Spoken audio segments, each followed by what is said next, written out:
ગુજરાતની જનતાનો અવાજ એટલે કોંગ્રેસનો જનમંચ કાર્યક્રમ।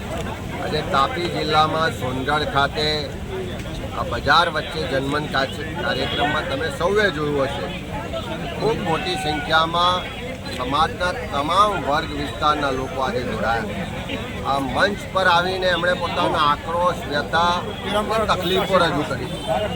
આજે આદિવાસી વિસ્તારમાં મેદાંતા જેવા પ્રોજેક્ટ આવે અને એમાંથી ઝીંકના ઉત્પાદનના નામે આખા વિસ્તારને ખતમ કરવાનો જે પ્રોજેક્ટ આવી રહ્યો છે એનો લોકો વિરોધ કરી રહ્યા છે। આજે ગ્રામ્ય વિસ્તારમાં શિક્ષણની વ્યવસ્થાઓ નથી, રસ્તા તૂટેલા છે। આજે ગ્રામ્ય વિસ્તારમાં જે અતિવૃષ્ટિ આવી, પૂર આવ્યું, એના કારણે ખેતી, જમીનો, મિલકતોને નુકસાન થયું, એનું આજ દિન સુધી કોઈને વળતર નથી મળ્યું। આજે ગ્રામ્ય વિસ્તારમાં વિદ્યાર્થીઓ માટે એસટીના પ્રશ્નો છે, સ્થાનિક યુવાનોને રોજગારના પ્રશ્નો છે, જળ જંગલ જમીનનો જેનો અધિકાર છે એ ફોરેસ્ટ એક્ટ હેઠળ આદિવાસીના દાવા હજુ નિકાલ થતા નથી। લોકો મોંઘવારીથી પરેશાન છે। આ સોનગઢ નગરપાલિકા વિસ્તાર છે, એમાં આજે લોકો ભ્રષ્ટાચારથી ખદબદે છે।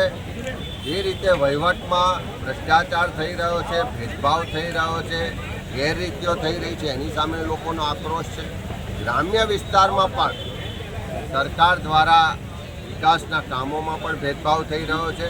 આ તમામ બાબતોને લોકોએ ખૂબ ઉગ્રતા સાથે રજૂ કરી છે અને કોંગ્રેસ પક્ષના તમામ આગેવાનો, કાર્યકરો આવનારા દિવસોમાં તમામ પ્રશ્નોને લઈ અને રસ્તા પર પણ ઉતરીશું અને વિધાનસભામાં પણ રજૂઆત કરીશું।